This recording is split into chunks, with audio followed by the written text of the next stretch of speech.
Hi everyone, good evening. I see in the Q&A section you guys are saying you're not hearing anything. We will be starting the webinar shortly. That's why you're not hearing anything.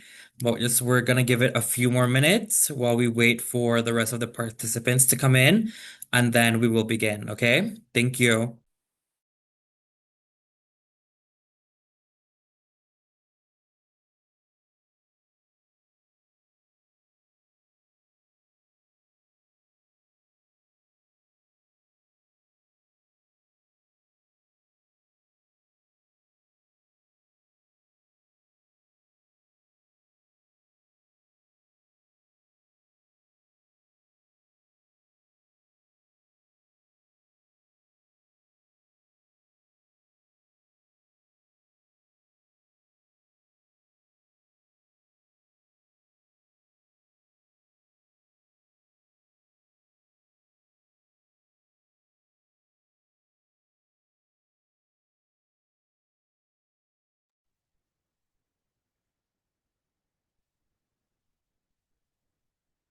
Hey, we are a few moments past 7:30 Atlantic now, so I think we should be good to go ahead and get started.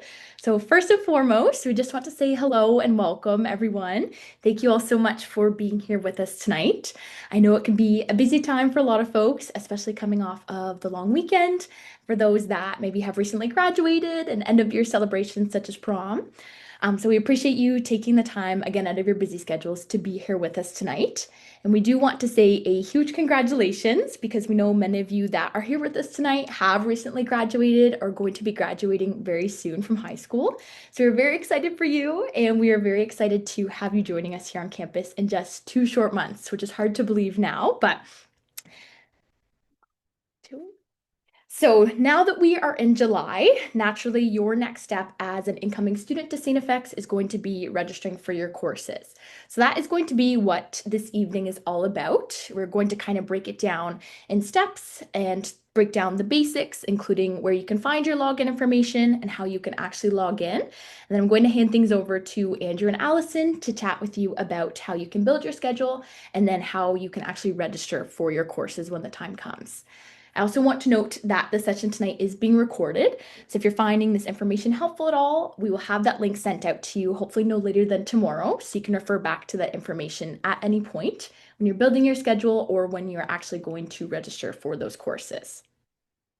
So to introduce myself, my name is Casey Lafreniere, and I work with the recruitment team here at StFX.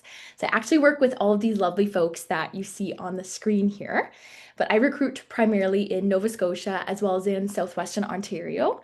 So I might be a familiar face or name to some of you. I know I definitely recognize a lot of the names that were popping up at the start of the webinar, which is great.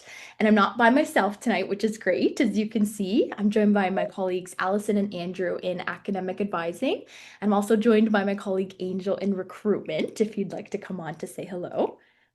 Hi, good evening, everyone. As Casey said, my name is Angel. I recruit mostly in Eastern Ontario and Quebec. So again, we're here to help you all with any questions you have concerning registration.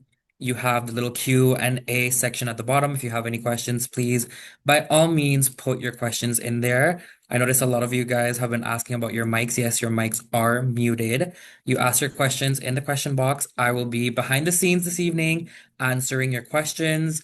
If for some reason we do not get to your question this evening, please feel free to contact any of your specific recruiters, as you can see on the screen provided. Please reach out to them with any questions, comments, or concerns, and we'll be more than happy to help you, okay? And thank you all for being here this evening.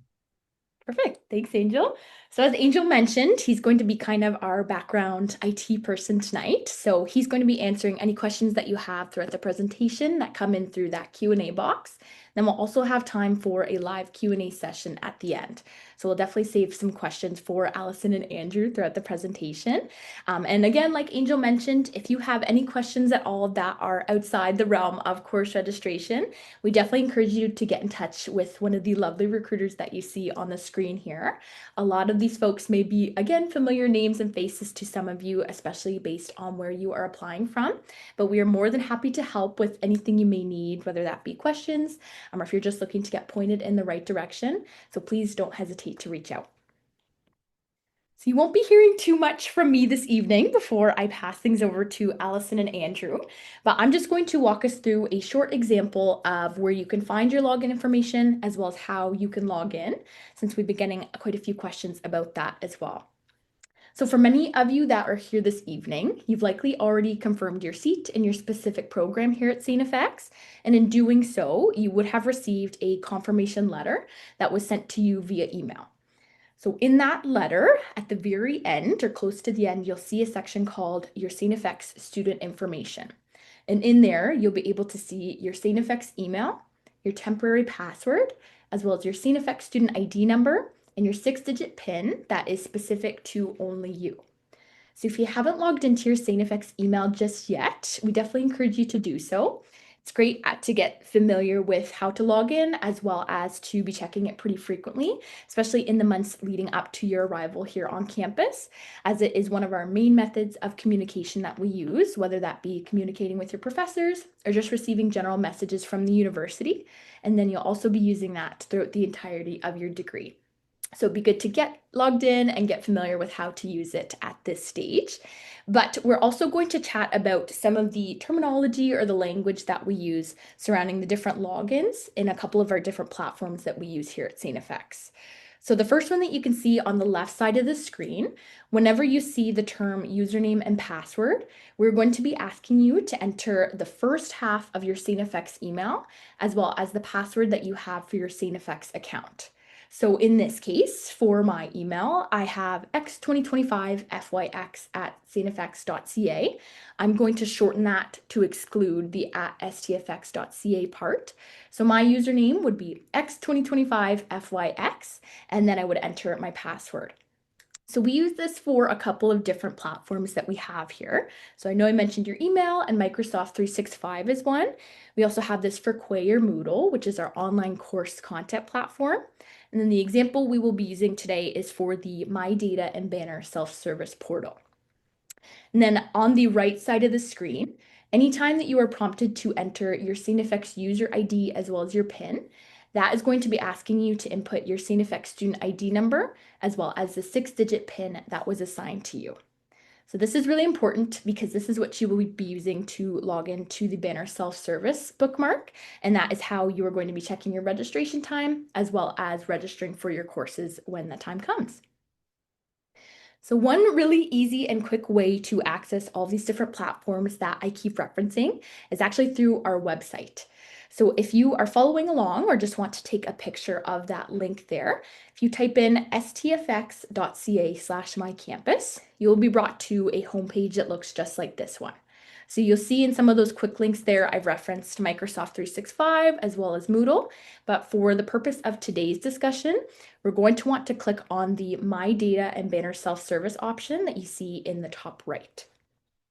So once I've clicked on that, you will then be brought to a screen that looks like this one. So again, if we recall from that first slide, anytime that we're seeing the language username and password, it's going to be prompting me to enter the first half of my StFX email, as well as the password that I've set for my student account. So in this case, I'm going to enter x2025fyx as well as my password. So I can go ahead and log in with that.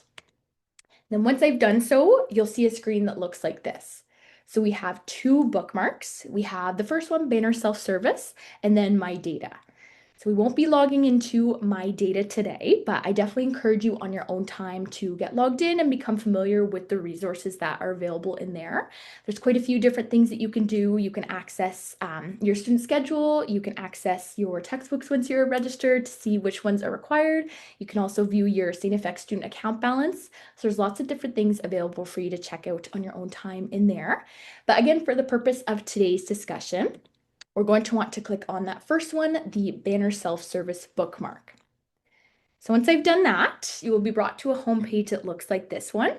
And I'm going to right away direct your attention to the very bottom of the screen where we see user ID as well as PIN. So again, if we remember from those first couple of slides, anytime that we see user ID and PIN, I'm going to want to enter my StFX student ID number as well as my 6-digit PIN. So in this case, my StFX student ID is 2025-06731, and then my 6-digit PIN is 918186. So once you've entered those, you can go ahead and click login. And then you'll also be brought to a home page that looks like this one. So we will want to click on student services. You can see the very first option right under there is to register. Once you've clicked on that, you've made it. So you'll see the very first option there is course registration, and that is what we are going to want to get to check your registration time, as well as to actually register according to your registration time. So if we click on this first option, you'll then be brought to a page that looks like this one. So like I mentioned, there's a little star there beside where you can check your registration time, and that will be available for you to view tomorrow.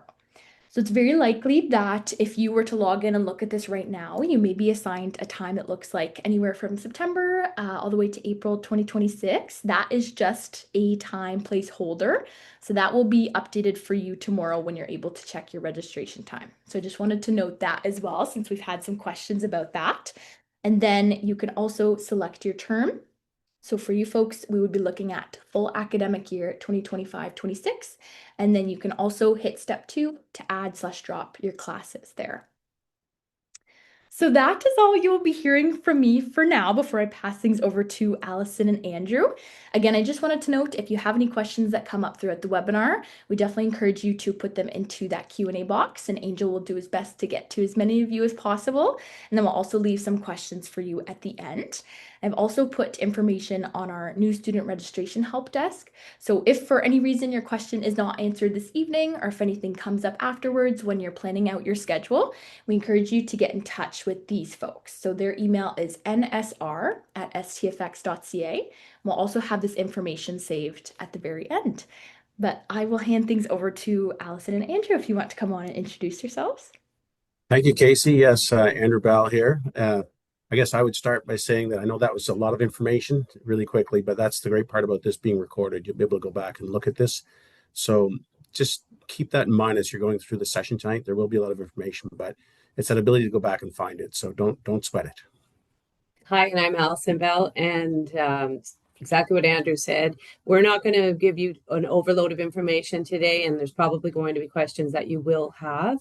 But nsr@stfx.ca, that's a real person, and they're fairly quick to get back. You have to be patient, though. None of us can get to people instantly, and there are going to be a lot of people with questions. So just remember, you have all the way till September to get things sorted out. So try not to panic when you are registering for your courses, because we will answer as many questions as we can today and throughout the rest of the summer. Perfect. Right. So we'll go to the next slide. So, yeah, and just if you have your phones out, you can scan that code. That is something you'll want to keep. Going to the new student registration guide is super important.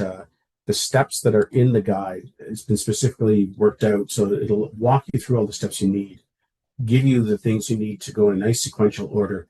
And if you follow those steps and take your time, you shouldn't find it too taxing a process to register. There's always going to be little things that'll happen. You may not get a section of a course that you might want and have to go searching for another one. There are those things that happen, but it's really about taking the time to build up the process and print off the sheets for the schedules. Lots of little things that will work if you follow the pace that they've laid out for you. Okay. All right. So if you're in the new student registration guide, it starts with the steps. And the first one is to get the basics. And as you proceed and get the basics, that's where it'll step you into looking at the type of degree that you're going to focus on, and it'll start to work you through the process. So if I can get the next slide. So one of the things we just mentioned just a minute ago, I said about having your timetable in front of you, the time blocks, and that's super important. Even here in my own office, when I'm sitting down with a student at any time throughout the year, and just in this last couple of weeks, actually, I have to get one of those blank timetables out and sit down with a pen and work out some spots where classes are going to go. So you need that visual in front of you. You need to be able to work through the time blocks to find out where the courses are going to go. And if you look at the time schedule, you'll notice that some of those blocks are overlapping. So if I look at Monday, U1, W1, those two time slots cross over 3 other smaller time slots. So it's really kind of tricky. You need to have the schedule in front of you to see if it's going to work, because if you don't take the time to do that step prior to trying to register for your courses, you're going to get error codes where the courses are overlapping. there's a time problem. So these are super important. We usually work on black and white, but having that color one as well, just because it's easier to find the blocks for the letters that you're looking for, but having just some of the rough black and white ones to fill out and try trial and error, it's helpful to have both, actually. Allison? Yeah. And you will be frustrated because it isn't simple to get all of your courses, especially if you have a course and a lab, and then you go on to the next section and you realize that the lab that you want is full, and then you have to pick a totally different section. So believe me, especially science students, you're going to be frustrated when you're trying to do this. But just like we do, we try one course at a time, and then we look for another course that will fit, and we start from scratch. We don't have a faster way to do this than you do, unfortunately. So that's why we're going to tell you throughout this process that we can't sit down with you and plan out your schedule. We just don't have that kind of time available. There's over 5,000 students at StFX, and for the most part, we're going to be asking you to talk to new student registration to begin your process of registration, but they can't sit with you and do this either. So if you are really struggling and to the point where you're going to quit school, please contact one of us and we'll see what we can do. But just give it a try, and remember, and we're going to say this over and over, we have all summer to help you out. Yeah. And I guess one of the little note we would add that too is always start with your major.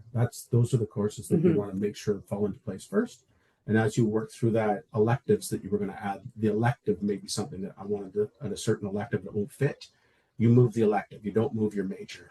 And always start with the courses that have labs, because you need to schedule those first, unfortunately. Okay, we're ready for the next one. Okay. Right. So sorry, we're on two screens here, so we're just trying to catch up. Okay, so this is the best page you can go to. And actually, I use this site sometimes myself because it does really lay out what you're looking for. I know that science is pretty simple. They do tell you what to take for your intro courses. And if you take the time to read through it and familiarize yourself with the program, it's actually not as hard as you think to pick your courses. If you're not ready to do all the bios, chems, calculuses, and physics in the same year, if those are courses that you're planning on taking, then you can pick and choose which ones you're going to do in your first year and then which ones you're going to put forward to your last year. Unless you're in engineering, and if you're in engineering, there's a 2-year plan that you are signed up for automatically. And then we have a 3-year plan that we can provide you if you want to stretch your degree out. So that's something that you can email us for, that sheet, if you're in the engineering program. If you're in the BSc engineering, that can actually be a little trickier, but you still sign up for the same courses as your first year of engineering. So I think they sign you up for them anyway. So you're pre-registered. But the people who I think are going to struggle the most, and we've been getting emails from, and we've been directing those to new student registration, are the BA students, because it literally says, pick 2 courses from subject 1, 2 courses from subject 2, et cetera, et cetera. Your life is a little more difficult because your degree is really wide open, and the first year is about figuring out what you like and what you plan on doing for your major and minor. So take the chance to read through the Bachelor of Arts section, especially the breadth and depth section. It can help you pick your courses. I'm not going to go through it because there's a whole bunch of rules for breadth and depth. Not rules, yes, rules, but it's really well laid out on this sheet. So I know you're going to have a tough time. We had a child who went here, and believe me, it was a nightmare when we were signing her up for her courses as well. But the fact of the matter is we don't have quick fixes. So just be patient. But there are people who will help. Yes. We're here. Okay. Okay. Go ahead. Okay. So when you're building your schedule, of course, you want to take a look at your timetable, and you have your worksheets in front of you. So you're going to choose a subject. And in the example that we're going to use today, we're going to choose biology, but it would totally depend on what you're doing: Bachelor of Arts, Bachelor of Science, what you will maybe thinking of majoring in, and that can change, and it does. We see it here in academic advising all the time. So don't stress too much in terms of that. If you think you're coming in to be a biology major and you're going to choose your 2 biologies, away you go.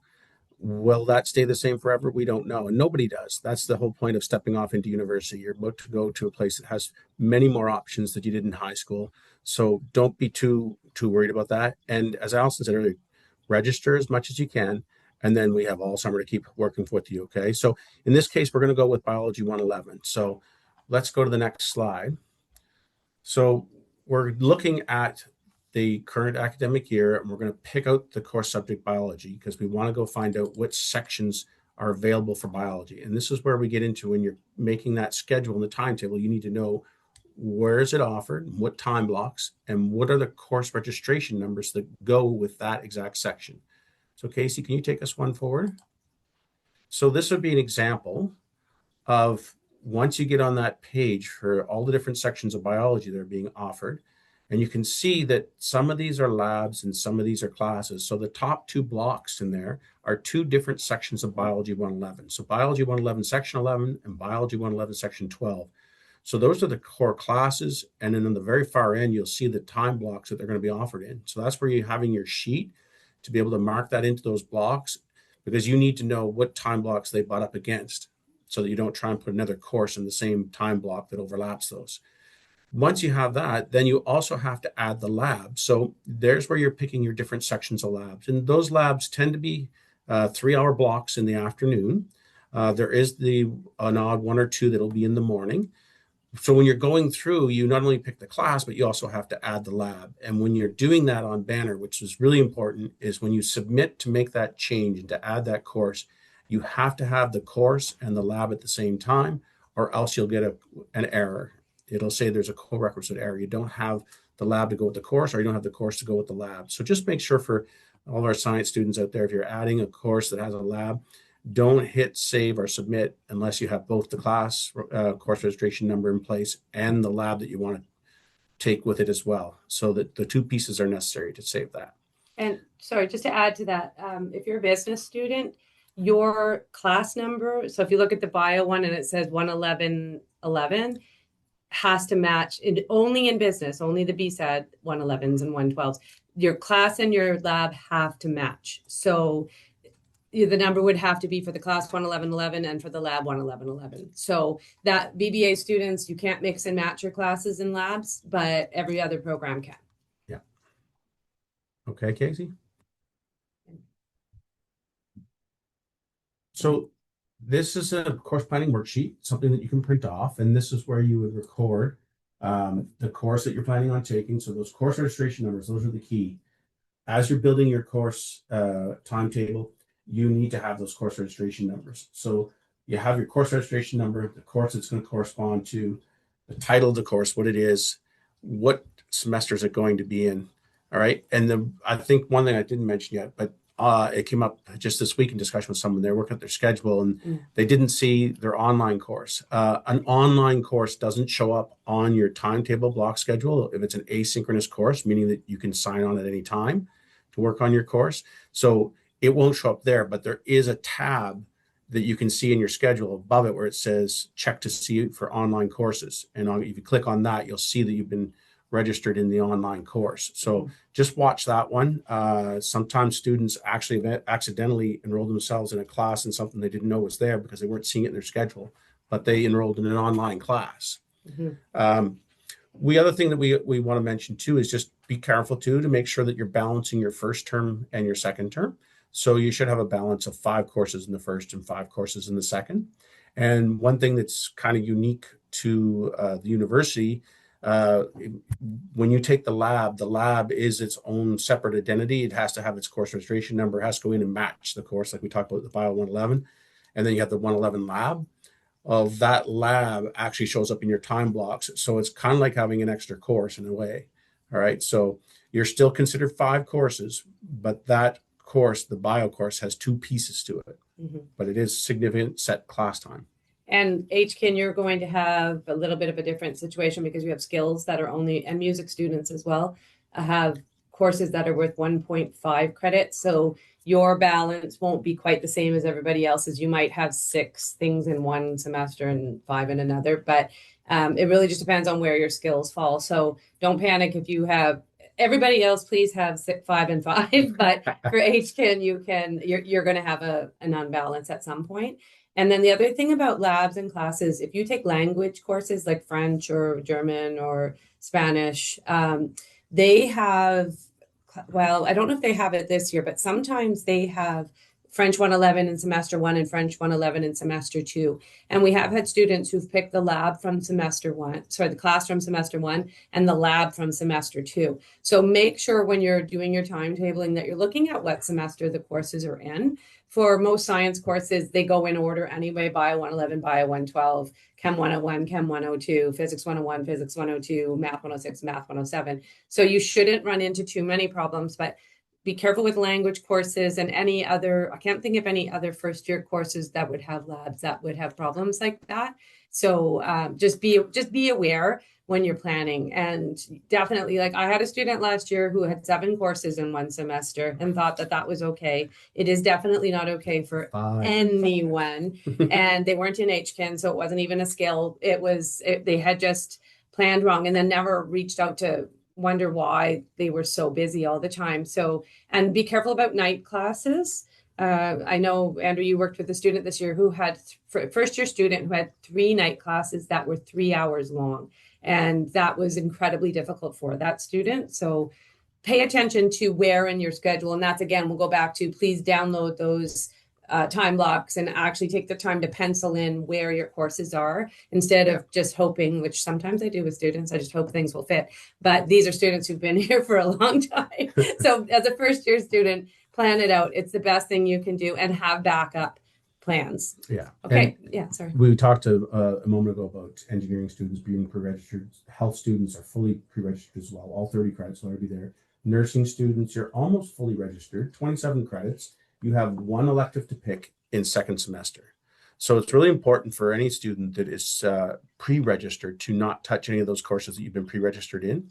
For some of those programs, those sections, for example, of English are set aside, and they're a cohort. So in other words, the nursing students are in individualized English classes. So don't touch a class thinking, oh, I can just go put it somewhere else and then I want this elective, because you'll be messing with something that you shouldn't. Okay, so don't do that. And this is the first year that nurses cannot change their English. So Yeah. your friend who's already here says, yes, of course you can. They're not right. They just changed that this year. So Yeah.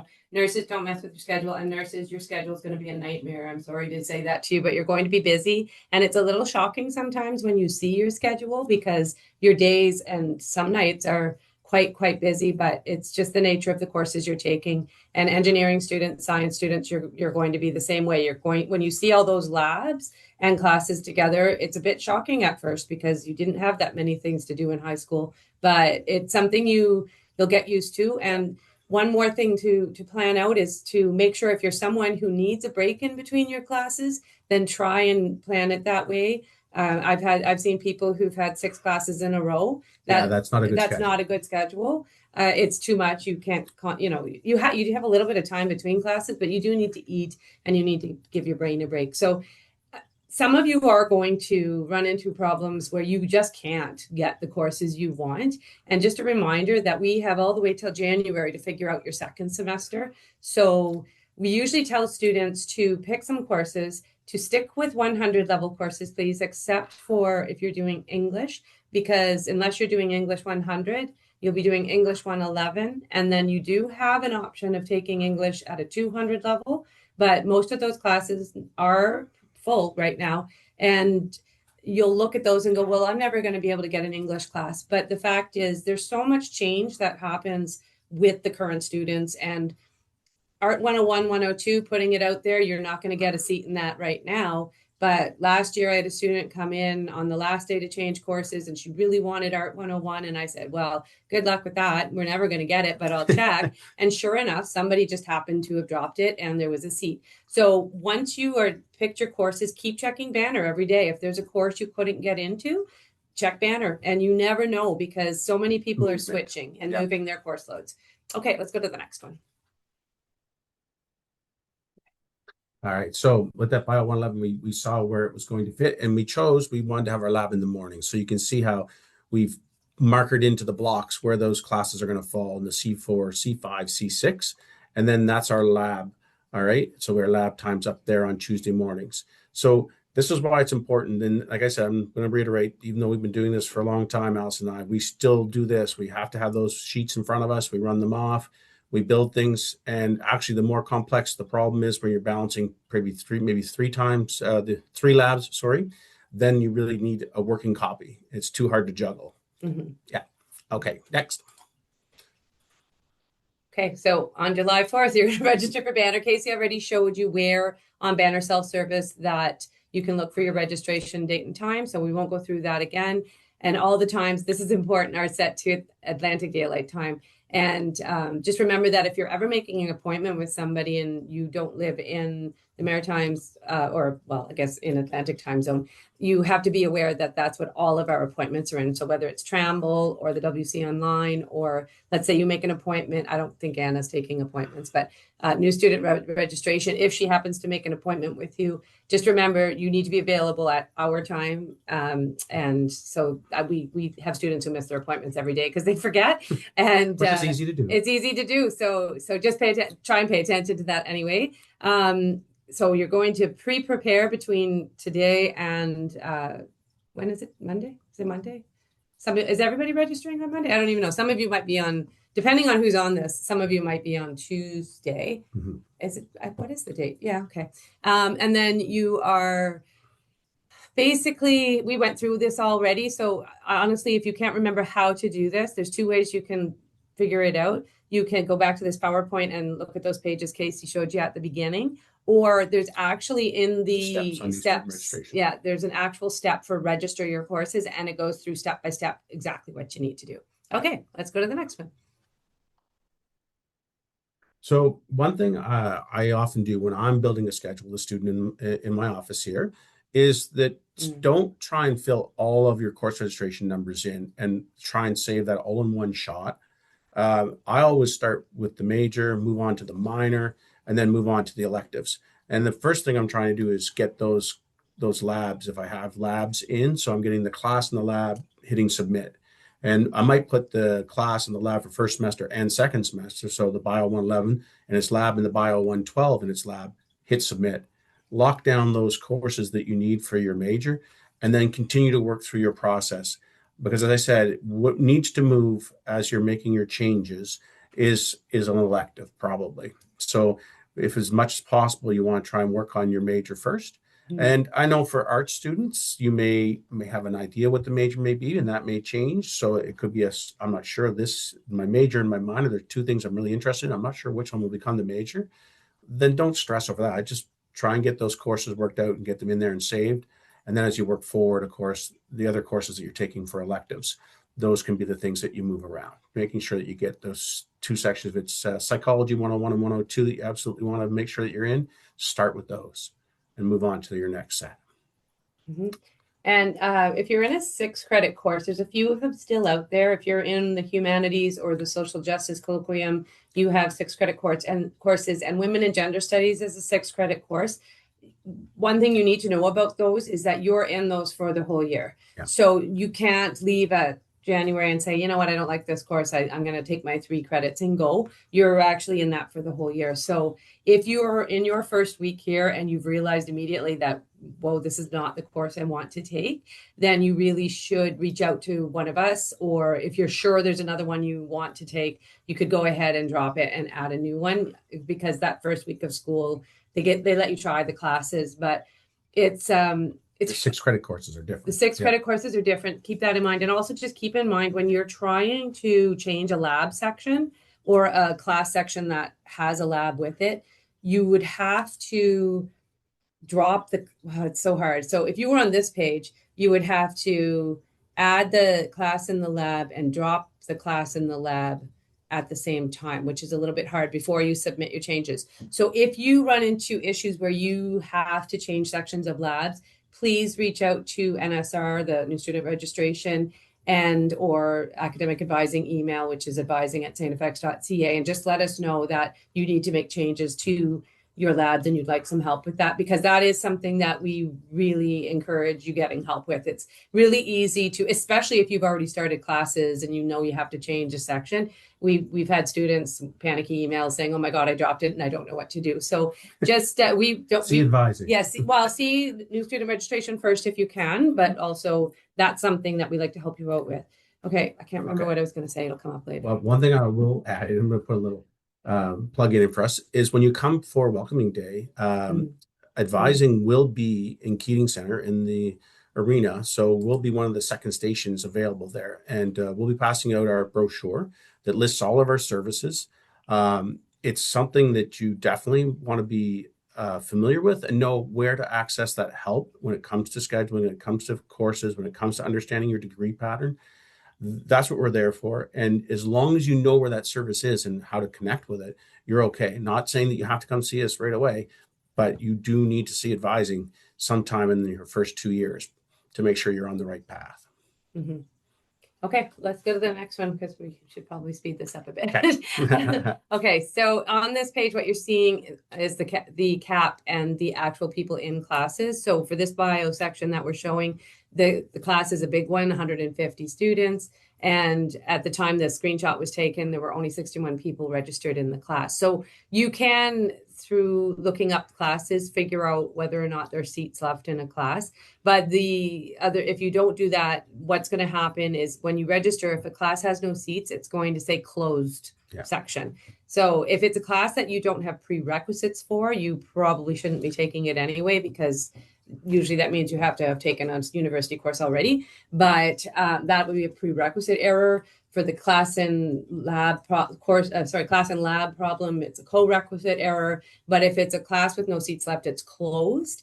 And to be honest with you, for a lot of those intro classes, there's not too much you can do about that. Most of the, if not all of the programs, want to evenly distribute students amongst all the classes. So they don't tend to overflow one class and have another class with small numbers. So you'll have to make do for the most part. And again, first semester, as long as you're happy with your first semester courses, we can help you fix your second semester later on. But make sure first semester 5 classes or 5 classes and a skill if you're an HKIN student, or if you're an engineering student, you might have 7, but that's another story. Okay, so let's move to the next one.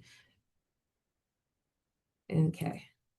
So those are the error messages. They're pretty straightforward. So just know that this page is here. We don't need to read through them with you. We just went through it. So duplicate course, you might come across that if you are trying to add a course that you've already added and you forgot to drop the first section of it. So like, let's say you were changing your section of history and you wanted to just put it in a different spot. If you forget to drop it and then try to add it again, you'll get duplicate course. I was going to say IB courses though. If you were awarded some university level courses through IB or AP, or GCE or CAPE, yeah. If you're signing up for the course for which you've already been given credit for, that would give you that duplicate course as well. So if you've already been given an English, for example, at the university level because of your IB. I'm just using IB, there are other ones, of course, but if you already have that, that's why it's going to say, well, you're taking the same course over again because you're already granted credits for that. And if you start the course, you cannot then say, ooh, you know what, I don't like this course, I'm going to take my IB credit or CAPE or GCE. Once you make the commitment to start the course here at StFX, that's going to be your course. Even if you took it before and had a higher grade, basically you negate that ability to use your transfer credits if you take the same course from StFX. But that's something that, again, if you're someone with IB or AP or GCE or CAPE credits, you're probably going to work with an advisor at some point because you're in a little bit different situation.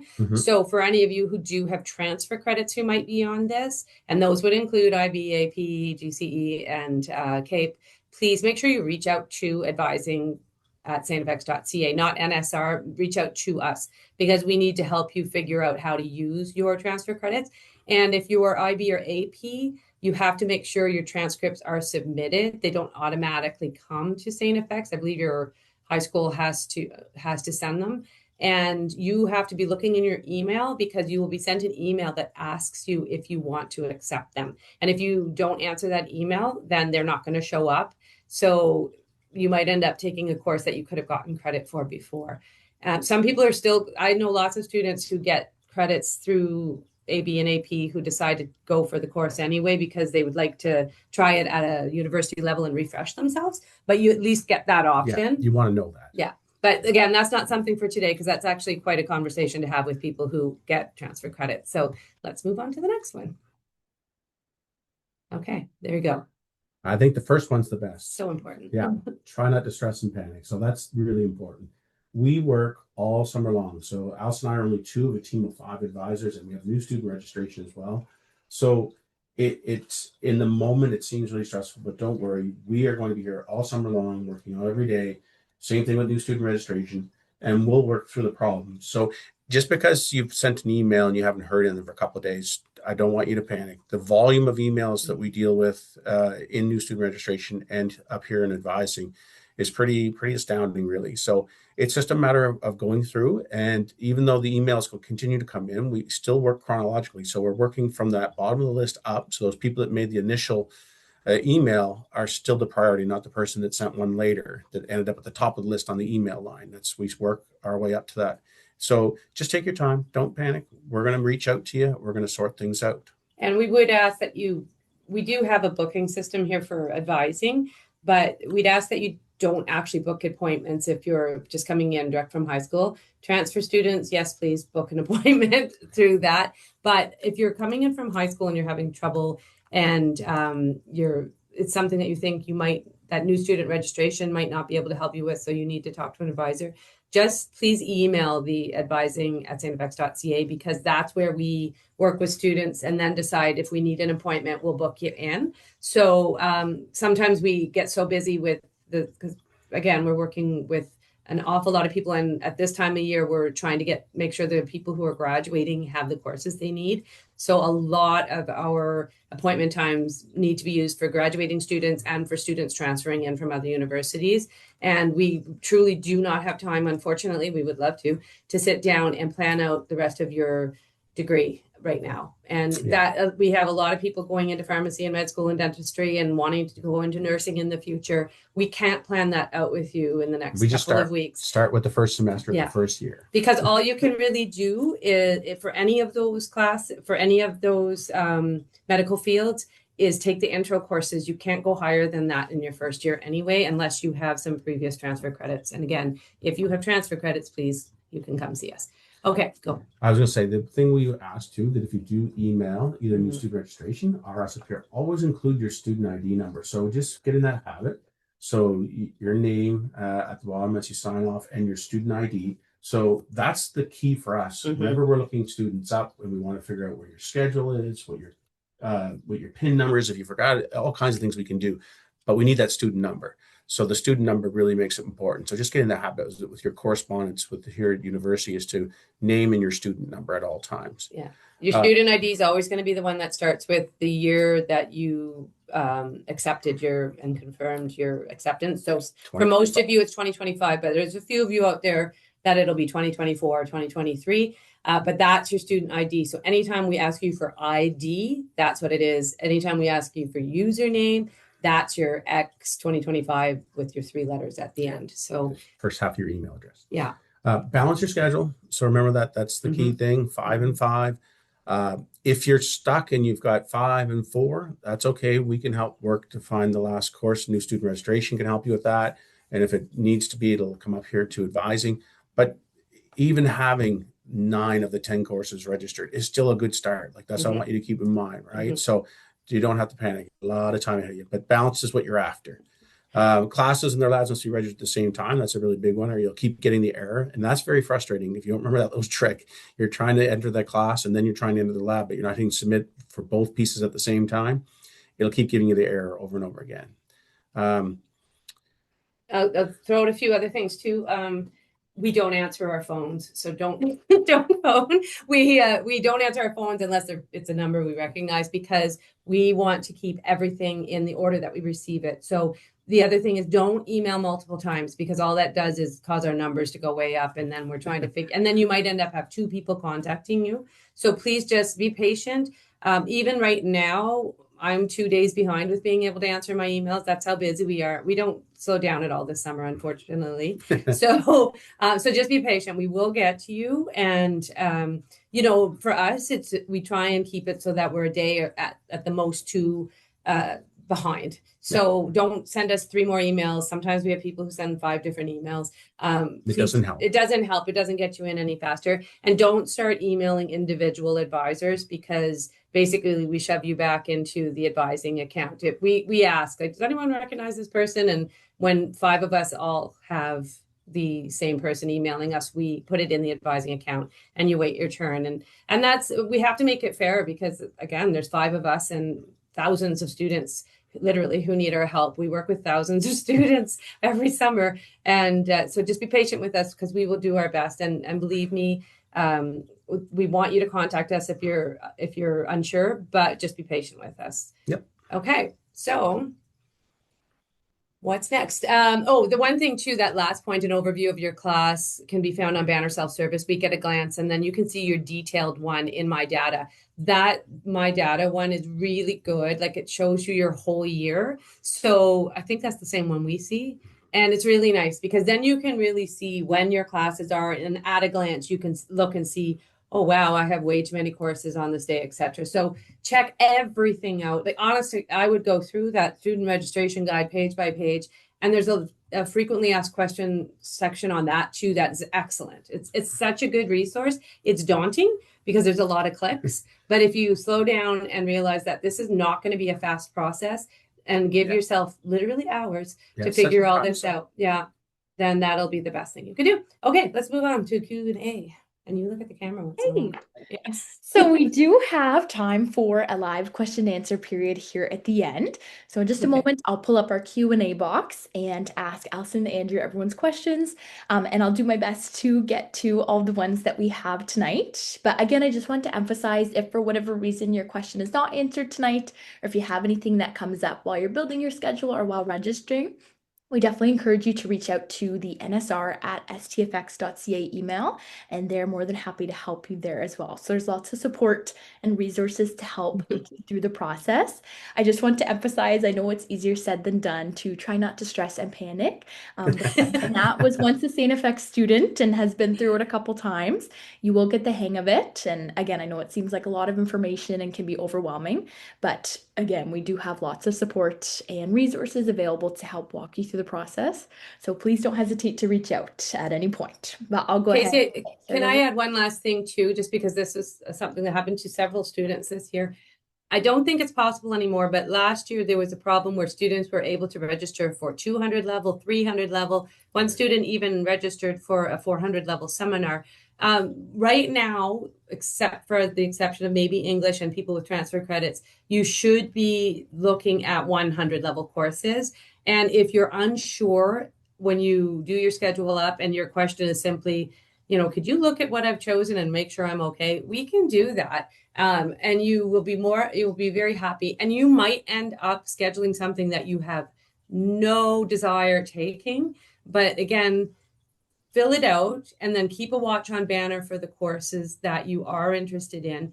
But the goal is to do, for some of you, by the way, not everybody's going to do 5 and 5. Some people slow down their degree. Some people do 4 and 4. Some people do 3 and 3. So whatever your pathway is, just make sure that you're happy with the courses that you're taking. And the academic calendar is available. Read through it. There's some amazing courses out there, that you're probably not even sure, but didn't even realize they existed. Yeah, sorry. I'm losing my train of thought. Okay, let's go on to questions. All right. So the first question that we have here comes in from a couple of our accelerated nursing folks.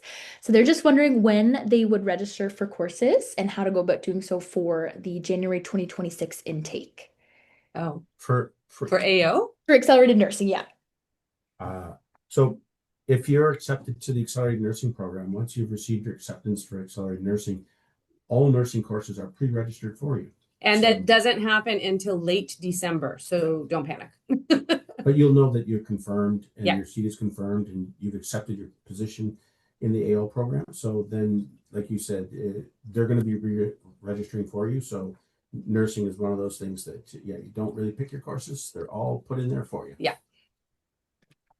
Okay, so we have someone wondering kind of about balancing your schedules. They've asked, are you not allowed to take 4 courses and then 6 courses for the different semesters, or is it just not recommended? It's just not recommended. You really want to have, as Alan said, not only do you want to have 5 and 5 so that the workload is the same between first semester and second semester, but you also want to look at your days. You Mhm. don't want to string together 6 hours of classes in a row on one day and then have a day that's basically empty. That we know about pedagogy and brain learning that that's not the best way to approach things. You can only take so much information into your brain at one moment, and then you need to take a little break. So make sure that you work at making a decent schedule. And even if your schedule is not the best, it can be adjusted as we go forward. So keep that in mind as well. You might do something on the first day of registration, but if you go back and look at it, there might be a possibility to move things around. You can go look to see if there's been movement in the courses and something's opened up. So we'll often end up meeting with students in September who unfortunately have done something wrong with their schedule, and we end up fixing it for them. So just keep that in mind. The balance is important, and not only in terms, but in the week as well. And don't forget, you're adjusting to not only having these courses and getting yourselves there and organizing and exams and midterms and papers, et cetera, but you're also adjusting to, for a lot of you, living in residence, being away from home, learning to do your own laundry, figuring out how to eat properly, what sports I can play, what I can get involved in, managing your free time. So honestly, I've never had a student say, wow, 6 courses was easy. I'd do that again. And believe me, it's for you who are in engineering and HCAN, they would be the first to tell you, don't do it. It's just, if you don't have to take 6 courses in a semester, then balance it because it's not worth it. It ends up usually costing you 2 courses in the end because you can't keep up. So, and that's the other thing to mention too. If you're running into trouble in your first semester and you're finding your course load too heavy, that's when you definitely need to want to come and see advising. Yeah. And if there's no appointments available, then you email the Just make sure advising you- at stfx.ca because we want to make sure that you're comfortable with your schedule and comfortable with your course load. And if you get overwhelmed at any point, reach out to us and we'll put you in the right direction because we have too many students who don't know who to turn to. And we're telling you right now, if you're struggling, you turn to us and we will point you in the right direction. Okay. Okay, great. So we have another question here actually from an engineering student. So they've asked, for Eng students, does registration need to be completed by me or are we pre-registered? And then a follow-up to that is when do we decide whether we are doing the 2-year diploma in engineering or the diploma in engineering with a 3-year BSc major? Okay. Like Allison had mentioned earlier, so you start off with the diploma. So everybody be pre-registered in terms of those courses. So all of those engineering courses will go in, except for the choosing of the writing course. What you want to satisfy is your writing credit. That'll be up to you to pick. And that's, of course, you have to look at the academic calendar and it'll tell you the options you can use for your writing courses.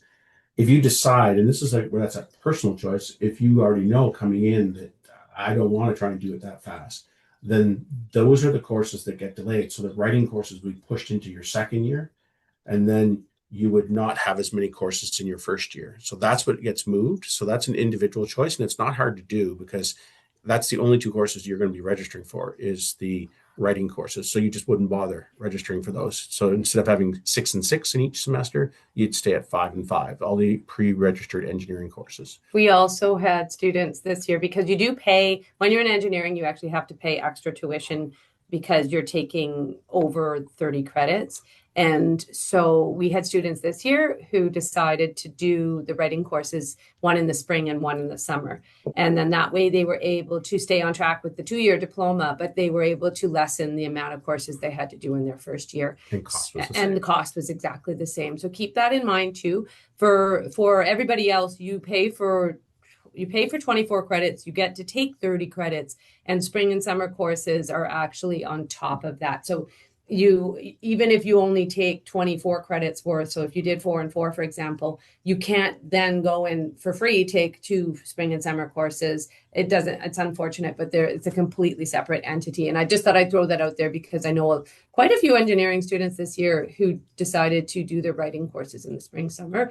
For all of the engineering, stick with the first year the way it's supposed to be, because once you get your first year courses out of the way, your second years don't conflict with timetables. Engineering is really hard to schedule. So whatever you do, try and get all your first year engineering courses in. But if you're going to do the 3-year engineering, where it's just the 3-year plan to stretch out your diploma, that's a whole different worksheet that we can provide you with. Okay, so another great question. How do I know if the course that I'm looking at taking has a prerequisite? And how do I know what that prerequisite is? So in first year, that's going to be a good thing. In first year, there are no prerequisites for any of the intro courses, so you're safe. So you won't have to worry about running into that problem. For 100 level courses. Yeah, for all your 100 level courses, exactly. So as long as you're only in the position to take a 100 level course, which most people will, you're going to be fine. The only thing that's kind of interesting with that, you would not be able, for example, to sign up for, I want to take Psych 102, but you didn't do Psych 101 in the first semester. So there is some sequencing with Psych 101, and then your 102, or your Soc 101, then followed by your 102. So some courses, of course, have a block sequence for their first 2 intro courses. So you can't jump to the second one without having done the first one. Yeah. But the other thing is too, the academic calendar that we keep talking about, if you read through the course description, it tells you prerequisites. And the one I do want to point out for anyone who's planning on taking French, if you come from a French immersion or a French school, you're not allowed to take French 111, 112. It's actually, you're supposed to do the Moodle test and then be placed in the right level. But it's actually in our academic calendar that you're not permitted to do that if you took French immersion, like if you have a French immersion diploma that you did through to grade 12, or you come from a French school. And that's the only one that I can think of that would be tricky. But if you're someone who's transferring, though, on the other hand, or you have IB or AP, then what you need to do is look at the academic calendar and read, and it will say prerequisites for this course are blah, blah, blah, blah, blah. So most of you won't run into this problem. No. So another question, do we only have next week to register? So essentially they're asking if they can register after their assigned registration time. You have all the way till September 13th to register. That's why that date was there, because September 13th is the last day to change, add, drop classes. So that's where the panic usually sets in. It's like, oh my God, this is my day and my only day. Nope. That's the day you can start registering. You have the whole rest of the summer to figure this out, which is why we keep saying, don't panic, don't stress. It will still be stressful and you still will panic, but try not to, because we do have lots of time to work it out. Yeah. Okay, so for our applied forensic psychology folks, they're wondering, are we automatically guaranteed to get the Psych 110 course since we need You're it? the only ones who can. Yeah. It's pre-registered. They're pre-registered. So they get their Psych 101, 102, and the 110 pre-registered for them. The other courses, they have to go and register, but not the psychology part of it. Perfect. And then another And if you're not in that program, you're not getting in it this year. There's a wait list that's extremely long. And same with HKIN, they're over capacity as it is. So there will be nobody transferring into HKIN. And if you're in the BA HKIN and then later on you want to go into BSc HKIN or vice versa, that could probably be done. But right now, some of our programs are very, very full. So keep that in mind as well. Okay, we have another question regarding balancing your schedule. So someone mentioned if 5 courses per semester is typically recommended, how is this influenced by labs? So for example, if we had 4 courses in their first semester out of 5 that all had a lab, that would make 5 courses and 4 labs. Is that okay, or does that seem like a lot? It is a lot, but if you're an engineering student, for example, that's your life. That's what you're about to get, and you have to go with it. But for most folks, you don't end up in that situation. So it would depend on the program, but typically no. And that's where you might have a requirement to have in the overall pattern for something you're doing. Maybe you're supposed to have a physics 101 and 102. Well, it doesn't mean it has to be done in your first year. So you could add it to your second year when you have fewer labs, if you got already 3 labs in your first year. So that's something that if you're really in doubt with that, you can check the academic calendar, but then again, you can email advising. And that's when questions like that get a little trickier. Just reach out to us. We will definitely get back to you and help you sort it out. And that's something that's really important too, that as a student, when you come, the difference between university and high school is that lab, like I said, is its own separate class and its own separate entity. So it has a 3-hour lab. It has assignments that have to be done. It has a midterm. It has a final exam. So it's each course that has a lab is like taking 2 courses, really. But you only get 3 credits because the lab and the course go together They to go form together. the 3 Yeah. credits. So, and something to realize about labs too is they're very strict about attendance, and if you don't pass the lab, you can't pass the class. So, really, really important to keep that in mind. And again, if you start struggling with anything, talk to your professors. One of the huge advantages about going to StFX is that the professors will work with you. So if you don't be afraid, like I have students who say, "Oh, I'm afraid, I'm embarrassed," like, you know, they're gonna what's the word they use? It's so sad actually, because Judge me. They're going to judge me, and nobody's going to judge you. Yeah. So don't, if you are afraid to speak to someone, but you know you need to speak to your professor, again, email advising. We can walk you through what you should do, because if you're running into problems, not everybody's going to get along with their professors, and if you have any issues, really need to reach out to someone about it, because We're here to support you. yeah, we're here to support you, and we don't want anybody struggling and feeling alone and feeling like, I hate my life, I hate StFX, and because there's things that we can do to make your life better if you're finding it overwhelming. So keep that in mind. Okay, so I'm coming in from quite a few nursing students. So for the first-year nursing program, I just want to confirm, are we pre-registered for our required courses? And then do we only need to register for one elective? Exactly. So all of your nursing courses have been pre-registered for you. You have 27 credits already picked out. You only need to pick out one course, 3 credits, but that elective must go in second semester. So that's the most important part. Whatever you're looking at has to be second semester, and then it has to fit around the schedule that already exists. So there's an example of going into your banner and seeing what your class schedule looks like. You can see your entire schedule already now. Your first and second semester, they're already in place. So you know you've got to work around what's already in those blocks in the sheet. So you have to find an elective that fits the schedule. And that's the hard part for you too, just because some courses, because I think students in the past would take Social 101, right? And then, but you can't take Social 102 in second semester unless you have Social 101. So some sections might cause you problems, but they might have a section of Social 101 in second semester this year because of that. You're going to struggle. We're talking about the 4-year BSCN. Yeah. You might struggle to find something that fits, but there will be something. It's just going to be a little more painstaking for you to find the course that you would enjoy, that would make fit. sure you find your schedule first. Yeah. Go find your second semester schedule. So you can look. You might actually already be registered. They are. Okay, you're already registered. So you can start looking now so that you're ready with some choices for that day that you can register. Okay, a question regarding their actual registration. So if I was to go into Banner, so in the section where you're going to register for your courses, and just don't look at the classes because I already know my class number CRN, can I just start plugging these in right away whenever my time slot comes? Sure.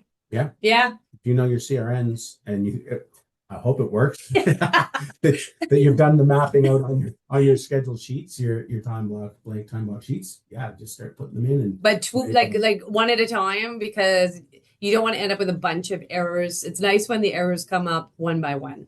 Yeah. So like either class lab, like if you have a lab attached, we keep going to that because that's the tricky one. That's the tricky one. So remember, if you have class and lab, add those first. Always add your class and labs first, and then add the other ones. We run into this with students all the time too. Like we don't have a foolproof way of knowing, and sometimes we, just cross our fingers and hope that the scheduling will work. But if not, then you have to go back in and look at all of the sections available. Casey, just so they know I'm not lying. See, look, right behind my wall, right back there. Go get my blank time table out, so I can work it out. Yeah. So. Awesome. Okay. So we've got another couple set of questions from folks in our health program. So they said they've received an email already saying that for health programs, we are pre-registered in all our 4th-year courses. So do we not choose these? Exactly. No, health is fully registered. All 30 credits is set it for you. Your schedule is made. Yeah. And that's what makes it actually difficult. So I will throw it out there. I met with a couple of health students this year, second-year health students. And they were struggling to make their schedule because they didn't have to make one in first year. So there's a downside to that because they didn't look at that whole process and how to go find course registration numbers, how to put it into Banner. So it's an advantage in a sense. It takes a little stress off now, but it might add a little bit next year for second year when you're trying to work out your courses. So for now, you're going to be good though. Hey, I'm seeing quite a few too about declaring their major and minor. So if you guys can Okay. maybe shed some light on that. Yeah.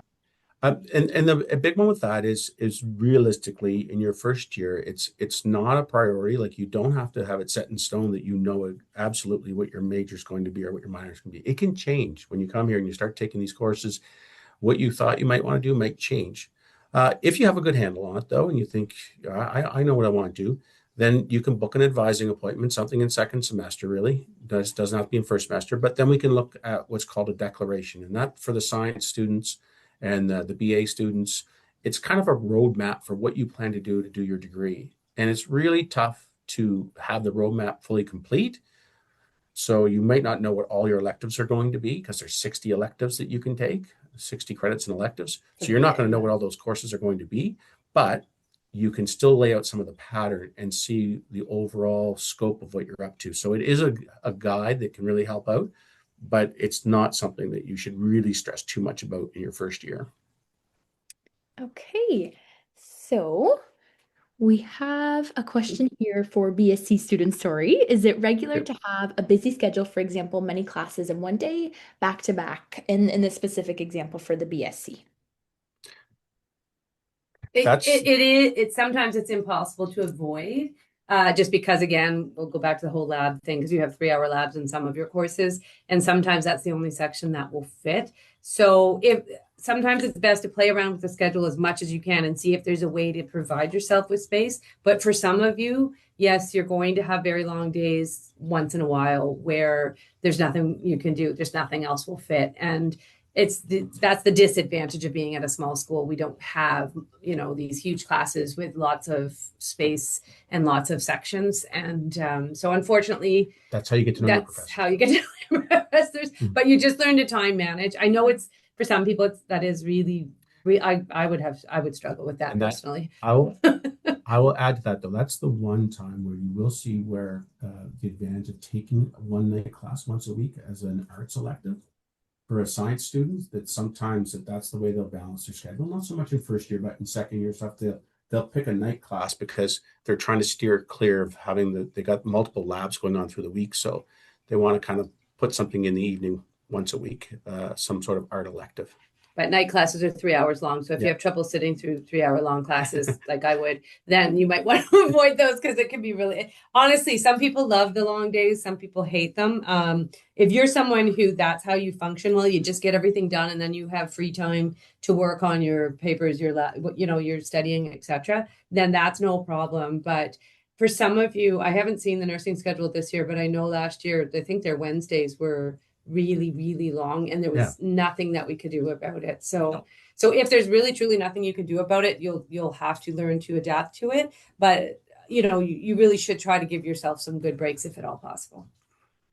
Okay, we have a couple of questions coming in from folks that are in the social justice and humanities colloquia.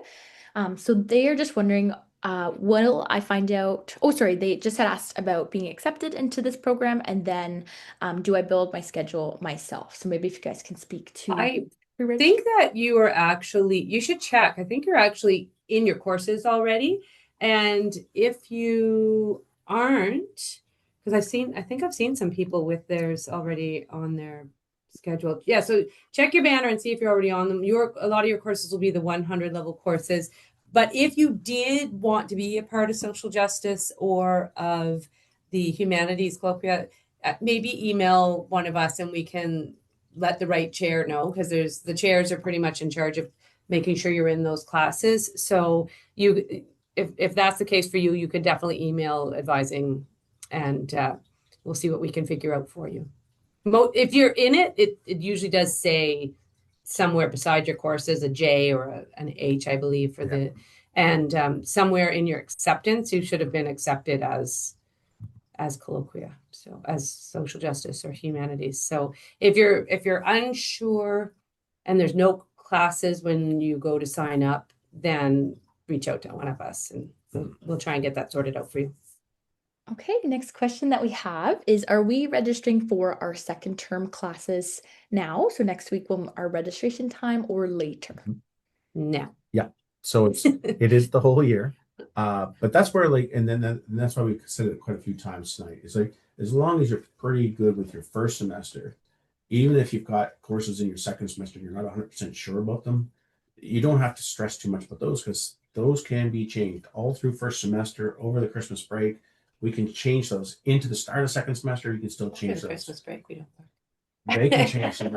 Okay, We sorry. will be taking a break. Yeah. We won't change it, but you can change it. You can be on your banner. So as long as your first semester is good, that's really the key. But you will have to register at minimum 24 credits. So Well, make that sure depends. Some students at minimum. possibly. Yeah. If you're Most people involved with 24 Trammell, to it's 30. different. So. Yeah, 24 to 30 for most people. Yeah. So yeah, you will want to have some courses in second semester already set up, even if they do change them. Yeah, just to hold the spots. And because for a lot of you, if you're on student loans, you have to show that you're registered in a full course load.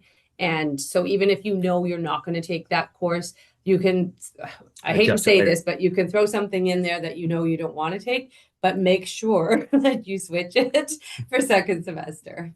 I've had some interesting courses come across the table that people were in. And when I asked them why they took it, they said, I didn't think I had another choice, but you do. You have lots of choices to change your second semester schedule. But that's something we can work on through the rest of the year. Your goal is to get in as many classes as you're planning on taking this year, balance it out, make sure you're happy with your first semester, and then don't panic about second semester, get what you can for second semester, and then come see advising in person once you're on campus, and we can sort you out. Okay, we have a question here from a business student. So they said it says in the new student registration guide in the steps for business that you don't have to match the business class to the lab, but you do have to register for both when you submit. And they said they just want to confirm because they just heard Allison just said that they do have to match. So could you please confirm? Okay, so they must have changed that this year without telling us. So I'm about to check. So we're about to check on that one. So can we come back to that question while Andrew checks on it? Because that's not actually something we were told. So okay, so another question that we have here, we have a lot of folks asking about how to find the specific program requirements for the first year. So maybe if you just want to speak to that new student registration guide, selection courses page. Yeah, that's the page. Like as soon as you go on to the new student registration guide, you've got the basics, and then there's your course selection page, and that's where we brought up during the PowerPoint that list of the different degrees. And then so you click on your degree that you're following, and then you just read what it says. And I'm not going to lie, for the BA, it's going to sound terrible because it's, 2 courses in subject 1, 2 courses in subject 2, 2 courses in subject 3, because we want you to take intro courses for various topics so that you can plan out in the future what your major is going to be, your minor is going to be, and do some of the breadth and depth. So that's why we're always talking about pairing things up, because for courses like women and gender studies, for sociology, for psychology, for political science, you can't move on to the 200 level courses until you take the first 2 100 level courses. So PGov is different because it's PGov 101, and then you can move on to 201 and 202. And English is different because there's English 111, and then you can move on to 200 levels. And you can do that in your first year. PGov students and English students can do that in their first year. But for the most part, you just need to read those instructions. And I'm not going to lie to you, you're still going to be confused. There's a reason we have jobs. Our degrees are confusing. And the first year, it's really hard to pick it out. But you're not alone. And that's what NSR is for. If you're struggling to figure some things out, new student registration help desk can really answer questions quickly. Because they're focusing on first year students and just what you need for first year. So that's who you're going to want to contact first. And Anna can forward, like if you're really having a tough time, she might say to you, maybe you should reach out. And I know the recruiters do that too, reach out to advising. If somebody tells you to reach out to advising, absolutely do that. But otherwise, try and use new student registration guide and the help desk first, if you would, please. And to go back to the business question, they are not linked this year. So there are 4 sections. There are 4 sections, for example, of Business 111, the Intro Business 111 course. And then there are 10 labs. So you would choose the lab that fits your schedule the best, where you would like to place it. There has to be availability, so that all the labs are set to 25 participants for those classes. So it's broken into all these different labs. So yeah, you're just choosing the one that you want.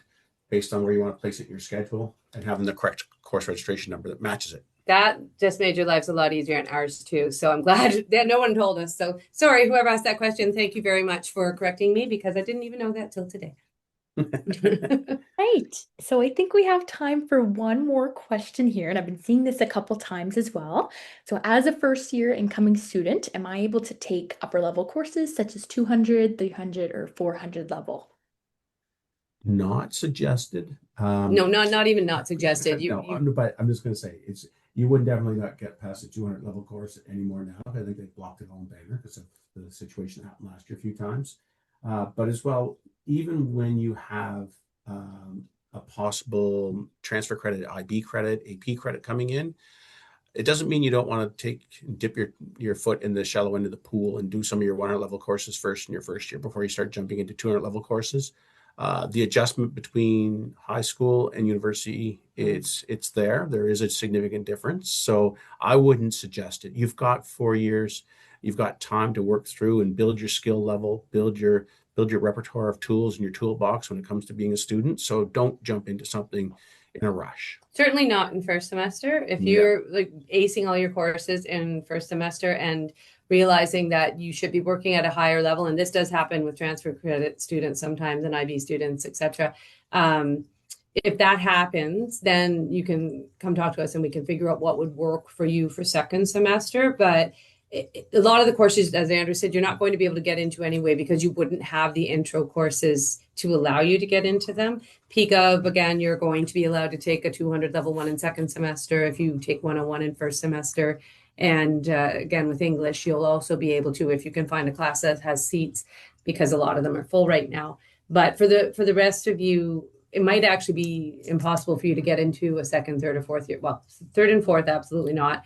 But second year, you might not be able to get into them anyway. So. Okay.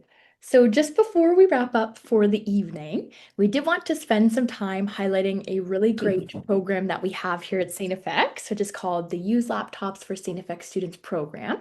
So this offers low-cost recycled laptops to students that may not have access to a personal device, and these are typically sold for around $60. So this depends on availability, but application information will be shared on this in August. So just make sure that you're keeping an eye on your StFX email as well as the IT services website. And any questions that anyone has on this can be directed right to the usedlaptops@stfx.ca email. But with that, I do want to say a huge thank you all so much for joining us here tonight. I hope that was helpful to you and gave a little bit more insight onto the course registration process and answered some of the questions that you may have. If you do have any questions that are outstanding or if anything at all comes up throughout the registration process, whether it's building your schedule or really at any point throughout the summer, we definitely encourage you to get in touch with the new student registration help desk. So I've got their email on there and a little reminder to include your student ID and context to your inquiry in your correspondence. And then for anything outside of the realm of course registration, I had our emails at the very start, but you can also check this link, stfx.ca/talk to us, and that will bring you up to all of our recruiters' information. So you can send us an email. You can also book a virtual meeting or call with us. We'd be more than happy to help as well. Then I've also put our academic advising email there. So that is just advising@stfx.ca. Just a few final things I want to note again before we wrap up for the evening. So for anyone that joined late or just as a reminder, so your registration time ticket will be available for you to view in Banner tomorrow. So again, you may see right now if you log on that it says a time in September. This will be updated tomorrow and you will receive a time to register next week. Again, just a reminder that this time will be set in Atlantic time. So just make sure that you're converting to your time zone. And then another thing I wanted to note is that if you have recently graduated or completed a course, anything at all like that, your final transcript can be sent directly to our admissions office via email. And their email is just admissions@stfx.ca. So again, if anyone has any questions regarding their application, anything like that, you're more than welcome to reach out to your recruiter, who would be your point of contact, and we'd be more than happy to help. But I also want to say thank you so much to Andrew and Allison for an informative session, as well as Angel for answering those questions behind the scenes. But we hope you all have an amazing summer and a great rest of your evening, and we can't wait to see you all on campus in just 2 short months. So thank you all so much. Casey, yes, thank you, Casey, for hosting tonight's info Thanks, session. thanks, Angel. And to all the students out there, we really look forward to seeing you, and don't worry, we're here to support you in your journey. And just that, it's a journey, right? So everybody don't stress. Absolutely. And that's a great point as well, too. I should emphasize just before we head out. I know we mentioned there's lots of resources and support, but I really just want to highlight that it will all work out in the end. So you can kind of sleep on this information tonight, digest it, and you can watch this video back as well. So we'll be sending this out via email, hopefully no later than tomorrow afternoon. So just keep an eye out for that. But again, thank you all so much.